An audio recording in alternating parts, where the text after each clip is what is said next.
രാജലക്ഷ്മിയുടെ കഥകളിലാണെങ്കിൽ പ്രത്യേകിച്ച് ഞാൻ പറയുകയും വേണ്ട. ഇപ്പോൾ സൈക്കിൾ ചവിട്ടി പോകുന്ന ഒരു പെൺകുട്ടി, പത്രം നടത്തുക, സൈക്കിൾ ചവിട്ടുക, ഇതൊക്കെ സ്വാതന്ത്ര്യ സമരകാലത്ത് ഭയങ്കരമായ സ്ത്രീ വിമോചന മാർഗങ്ങളായി ചിത്രീകരിക്കപ്പെട്ടതാണ്. അതൊന്നും വാസ്തവത്തിൽ സ്ത്രീയെ ഈ പറയുന്ന ലിംഗ മൂല്യങ്ങളുടെ പിടിയിൽ നിന്ന് രക്ഷപ്പെടാൻ സഹായിക്കുന്നില്ല എന്ന ഒരു ബോധം ആ കഥകളിലുണ്ട്. അതുപോലെ തന്നെയാണ് രാജലക്ഷ്മിയുടെ കഥകളിലെല്ലാം തന്നെ പലതരത്തിൽ പ്രൊഫഷണലായ വിദ്യാഭ്യാസം നേടാൻ ശ്രമിക്കുന്നവരും ഉദ്യോഗസ്ഥകളും ഒക്കെയാണ്. അവരുടെ ഇതൊക്കെയാണ് ഉദ്യോഗം നേടുക, പൊതുമണ്ഡലത്തിൽ സജീവമാകുക, ഇതൊക്കെയാണ് സ്ത്രീകൾക്കുള്ള രക്ഷാമാർഗമായിട്ട് നേരത്തെ പറഞ്ഞ ഒരു കാലം സ്ത്രീകളോട് പറഞ്ഞത്. ഇതൊക്കെ തന്നെയാണ് നിങ്ങളുടെ രക്ഷാമാർഗം എന്ന് പറഞ്ഞത്. ഒന്നും സഫലമാകാതെ വന്നിരിക്കുന്നു എന്ന് അത്തരം സ്ഥാനങ്ങളിൽ എത്തിയ സ്ത്രീകളെപ്പോലും ലിംഗമൂല്യങ്ങൾ വീണ്ടും പിടിയിൽ ഒതുക്കുകയാണ് എന്നുള്ള ഒരു തിരിച്ചറിവും നിരാശയുമാണ് വാസ്തവത്തിൽ രാജലക്ഷ്മിയുടെ കഥകളിലുള്ളത്. 1930 ജൂൺ 2 രാജലക്ഷ്മിയുടെ ജനനം. 1965 ജനുവരി 18 മരണം. ഹ്രസ്വമായ 35 വർഷക്കാലത്തെ സ്ത്രീ ജീവിതം. അതിനിടയിൽ ബനാറസിൽ പോയ MSc, തിരുവനന്തപുരത്ത് ഡിഗ്രി, എറണാകുളത്തും തിരുവനന്തപുരത്തുമായിട്ട് ജോലി. അവരുടെ അമ്മയ്ക്ക് പ്രധാനമായിട്ട് അങ്ങനെ ഒരു ഇൻഡെപ്ത് കോൺവെർസേഷൻ ചെയ്യുന്ന ഒരു സ്വഭാവക്കാരിയൊന്നും അല്ലായിരുന്നു. വെറുതെ ഊണ് കഴിച്ചില്ലേ, വരൂ ഊണ് കഴിക്കാം, അല്ലെങ്കിൽ അങ്ങനെ എന്താ നീ ഇങ്ങനെ വിഷാദിച്ചിരിക്കുന്നത്, അങ്ങനെ വല്ലതും ചോദിക്കും. അതിന് മറുപടി പറയാറില്ല. എന്തെങ്കിലും ചെറിയ ഒരു വിശദീകരിക്കാതെ ചെറുതായി എന്തെങ്കിലും പറയുകയുള്ളൂ. ഒരുപക്ഷെ ഇന്ന് തിരിഞ്ഞു നോക്കുമ്പോൾ, അതായത് നമ്മൾ 21-ാം നൂറ്റാണ്ടിൽ നിന്ന് ആ കാലത്തിലേക്ക് തിരിഞ്ഞു നോക്കുമ്പോൾ ആ ദീർഘകാഴ്ചയിൽ ഒരുപക്ഷെ ഞാൻ അവരെ കാണുന്നത്, രാജലക്ഷ്മിയുടെ എഴുത്തിനെ കാണുന്നത് ഒരു സ്ത്രീ ആധുനികതയുടെ ഒരു ഒരു ഒരു തെളിച്ചമാണ് വാസ്തവത്തിൽ ആ എഴുത്തിൽ കാണുന്നത്. പിന്നെ ഒരു കാര്യം എടുത്തു പറയേണ്ടതാണ്, നമ്മൾ സ്ത്രീ എന്നൊക്കെ പറയുമ്പോൾ നമ്മൾ ഓർക്കേണ്ട ഒരു കാര്യം, സാമൂഹ്യ പരിഷ്കരണ പ്രസ്ഥാനങ്ങളിൽ ഈ ഏത് സ്ത്രീക്കാണ് ഈ വാഗ്ദാനം നൽകപ്പെട്ടത്? തീർച്ചയായിട്ടും കേരളത്തിലെ നവവരേണ്യ വിഭാഗങ്ങളിൽപ്പെട്ട സ്ത്രീകൾക്ക് തന്നെയാണ്. അതായത് ഈ നേരത്തെ പറഞ്ഞ സാമൂഹ്യ പരിഷ്കരണ പ്രസ്ഥാനങ്ങളിൽ നിന്നും മറ്റും ഗുണം ലഭിച്ച സമുദായങ്ങളിൽ അംഗങ്ങളായ സ്ത്രീകൾക്കാണ് ഈ ഒരു വാഗ്ദാനം നൽകപ്പെട്ടത്. അതുകൊണ്ട് തന്നെ ഈ സ്ത്രീ ആധുനികത വാസ്തവത്തിൽ കേരളത്തിലെ വരേണ്യരും മേലാളരുമായ സ്ത്രീകളുടെ ആധുനികതയാണ്. അല്ലാതെ കേരളത്തിലെ എല്ലാ സ്ത്രീകളുടെയും ആധുനികത എന്നൊന്നും അതിനെക്കുറിച്ച് പറയാനും പറ്റില്ല. ചെറുകഥാകാരി എന്ന രീതിയിൽ കേരളം മുഴുവൻ അറിയപ്പെട്ടിരുന്ന എഴുത്തുകാരിയുടെ ആദ്യത്തെ നോവലിനെ സഹർഷമാണ് കേരള സമൂഹം സ്വീകരിച്ചത്. ആദ്യ വർഷം കേരള സാഹിത്യ അക്കാദമി അവാർഡ് കിട്ടുന്ന നാലുകെട്ടിനാണ്. MTയുടെ നാലുകെട്ടിനെ തുടർന്ന് മലയാളത്തിലെ ഈ എഴുത്തുകാരിക്കാണ് അവാർഡ് കിട്ടിയത് എന്നുള്ളത് ഒരുപക്ഷെ ഇന്ത്യയിൽ തന്നെ ഒരു സർക്കാർ സ്ഥാപനത്തിൻ്റെ അവാർഡ് കിട്ടുന്ന ആദ്യത്തെ എഴുത്തുകാരി രാജലക്ഷ്മിയാണ് എന്ന് സംശയിക്കേണ്ടിയിരിക്കുന്നുണ്ട്.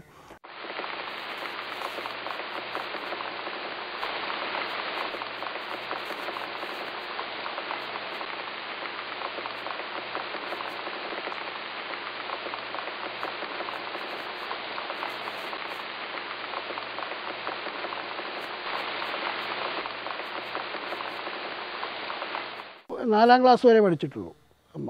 അച്ഛൻ BA ആയിരുന്നു, വക്കീലായിരുന്നു. പ്രാക്ടീസിങ് അല്ലായിരുന്നു. 60 വയസ്സിൽ പ്രാക്ടീസ് നിർത്തി.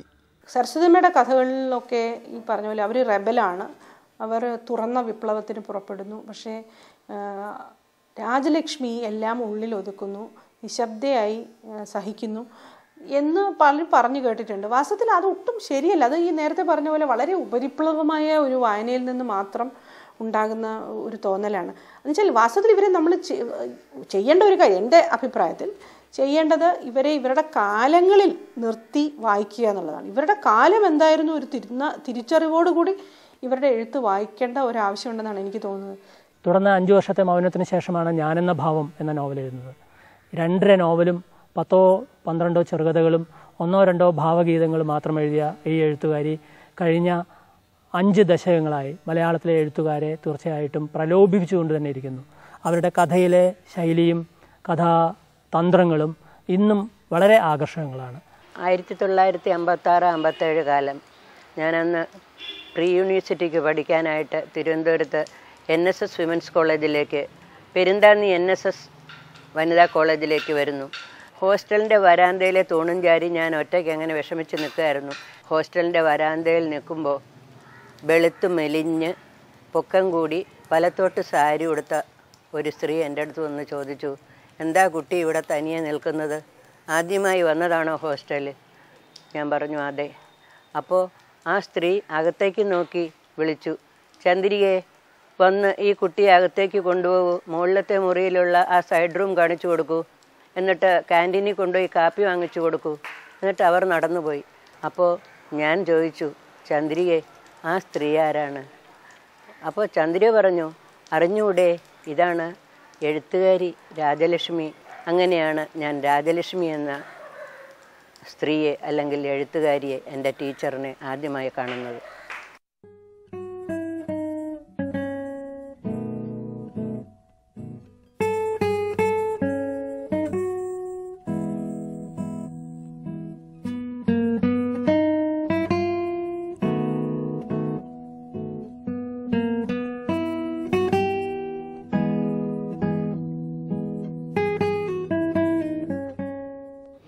ഉച്ചവെയിലും ഇളംനിലാവും എന്ന നോവൽ പ്രസിദ്ധീകരിക്കുന്നത് നിർത്തലാക്കി എന്ന് മിക്കവർക്കും അറിവുള്ളതായിരിക്കും. അത് കഴിഞ്ഞ് അവർ ഹോളിഡേയ്സിന് തറവാട്ട് വീട്ടിൽ വന്നപ്പോൾ ഒരു ദിവസം മുറ്റത്ത് കുറേ നോട്ട്ബുക്കുകളും കടലാസുകളും കത്തിക്കുന്നത് ഞാൻ കണ്ടിട്ടുണ്ട്. അത് ഈ നോവലിൻ്റെ കയ്യെഴുത്ത് പ്രതികളായിരിക്കുമെന്നാണ് എൻ്റെ വിശ്വാസം.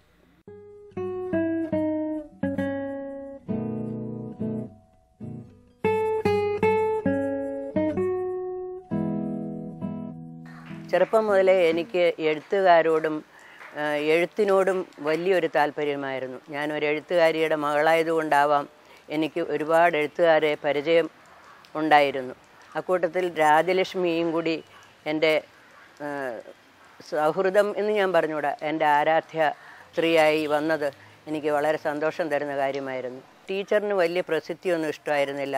അധികമായിട്ട് ആരോടും സംസാരിക്കില്ല, അധികം വലിയ വർത്തമാനങ്ങളില്ല, ചോദിക്കുന്നതിന് മാത്രമേ ടീച്ചർ സംസാരിക്കുള്ളായിരുന്നു. ഇപ്പം സരസ്വതിയുടെ കാര്യം എടുത്തു കഴിഞ്ഞാൽ അന്തർജനം സരസ്വതിയമ്മയും നമ്മളെപ്പോഴും ഓർക്കേണ്ട ഒരു കാര്യം, കേരളത്തിൽ ആധുനിക വിദ്യാഭ്യാസം നേടിയ സ്ത്രീകളുടെ ആദ്യ തലമുറയിൽപ്പെട്ടവരാണ്.